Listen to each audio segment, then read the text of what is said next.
Today I want to talk about Kyrie Irving, who I believe has become one of the most underrated players of his generation. He's done so many things very well.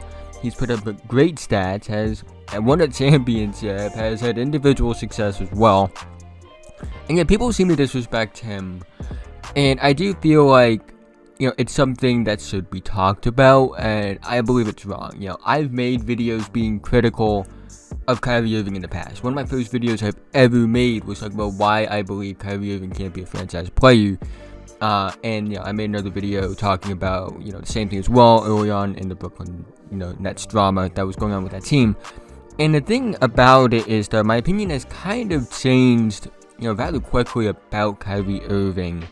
Just seeing the way people talk about him, the way people, view him as a player. And the thing is, the first thing I just want to get out of the way is, this has nothing to do with what he believes off the court, The earth is flat. That doesn't really matter to me because, he can still put the ball in the basket and he's still a great player regardless of if he thinks the earth is flat or round. And secondly, I actually agree with a lot of what he had to say about the issues going on in the bubble. And, I do think that people acted very immature in response to what he was trying to do and trying to warn people about in the bubble before it even happened. But to talk about Kyrie Irving as a player, let's look at where he comes from. Kyrie Irving was born actually in Melbourne, Australia on March 23, 1992. His dad was a former pro basketball player, and Kyrie Irving would move to New Jersey, where he played at Montclair Kimberly Academy to start, but of course we all know him from the St. Patrick days, where he really got that big mixtape that came out in his senior year of high school. He would commit to Duke, wouldn't play that many games for them, however, still put up solid numbers though, went first overall in that draft, won Rookie of the Year, and throughout Kyrie Irving's career, he averages 22.4 points per game, 3.7 rebounds per game, 5.7 assists per game, shoots 46.6% from the field, 39% from 3 on 5 attempts, and shoots 87.7% from the free throw line. And he has been named to 6 All-Star teams, 2 All-NBA teams, was an NBA champion, of course, like I said, Rookie of the Year. And the thing about Kyrie Irving that I think people love to bring up is the fact that he never was really the best player on a team that looked to go far. And, on paper, you can say that because none of his teams that he was on, where he was the best player, went far in the playoffs, or even went to the playoffs at all, if we're being honest with ourselves. A lot of his playoff success comes from being with LeBron, because the one year that he was on Boston, where he made the Eastern Conference Finals, he wasn't even playing in the playoffs that year. But the thing is, as somebody who watched Kyrie Irving in Boston, as a Celtics fan, we saw the signs early on that Kyrie Irving could be that guy. He could be the James Harden of a team. He could be the Russell Westbrook of a team. Guys who can lead teams far into the playoffs if you build around them properly. Maybe he isn't necessarily on that level, but if you build around him properly, he can become on that level. And he showed that early on in Boston, especially when they won that early win streak, even though they lost Gordon Hayward in his first year in Boston.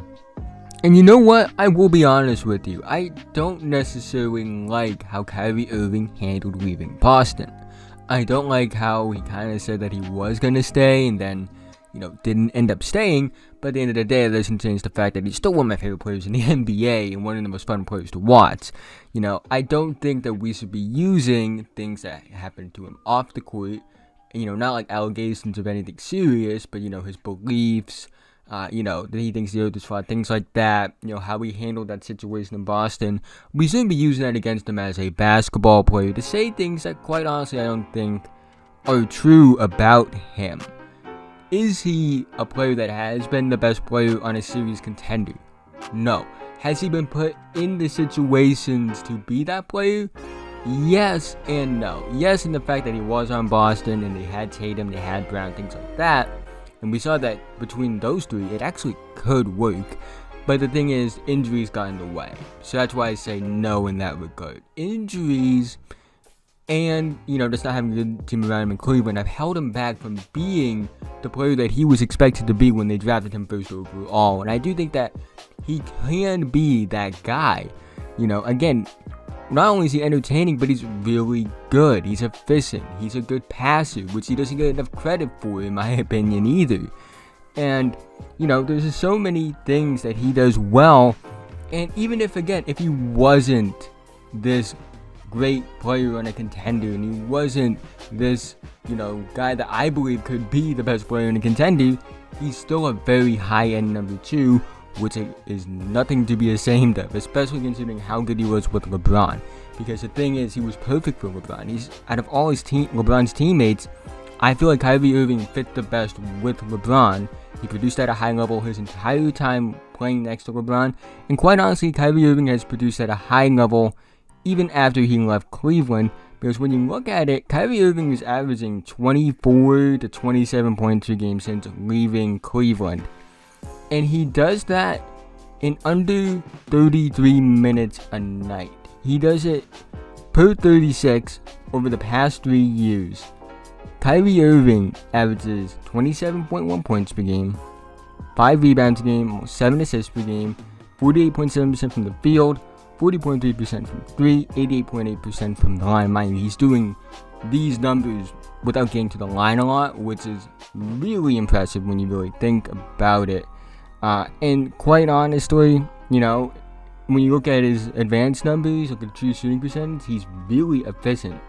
First year in Boston, 61 true shooting percentage. Second year in Boston, 59.2 true shooting percentage. First year in Brooklyn, 59.5 true shooting percentage. Those are very impressive numbers for a smaller guard who creates a lot for himself off the dribble and is known for that. Kyrie Irving, again, is he that guy? No. I think Kevin Durant comes back and he immediately becomes the best player on that team, even with the Achilles injury. Could Kyrie Irving be that guy? If you put him in the right system, if you build around him properly, and you know, get a good coach, things like that, like they did in Boston, it can work with Kyrie Irving being the best player on a team. You know, it can work. That's what I believe, though. That's the end of this video. It's made to this point. Thank you so much. It means so much to me, guys. You know, trying to reach 1,000 subscribers by the end of the year. Doesn't look like I'm gonna hit that though, but you know, again, like, subscribe, do all those things. Be a big help to me. Again, thank you for making this past summer just so amazing for me as far as my growth as a content creator. And you know, I'm trying to have a big fall, and you know, go into next year, if we have next year, even bigger and even better. So again, have a nice day.